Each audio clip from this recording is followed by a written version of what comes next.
For today's ganap, ito ang third day namin sa Vietnam. From Hanoi, nag-sleeper bus kami papunta ng Sapa. At pagdating namin doon, bubungad sa amin ang walang kamatayang pho. At kakaibang breakfast.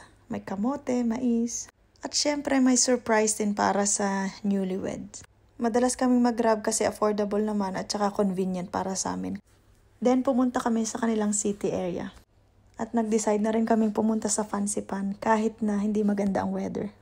At ito nga pala ang very popular na Sapa Station. Nasa around 15 degrees nang pumunta kami dito ng March. Ayan, naka-OOTD pa naman kami. Beige ang kulay namin.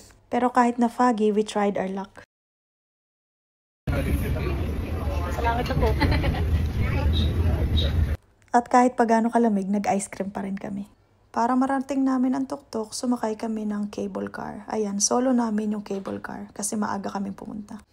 Pagdating namin sa tuktok, itong bumungad sa amin, puro fog.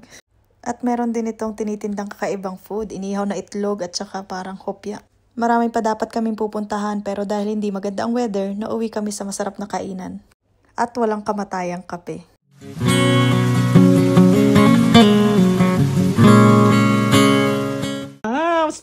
And to end this day, tumatagay kami habang nagpapabugbog. Nagpapamassage pala. Thanks for watching. Bye!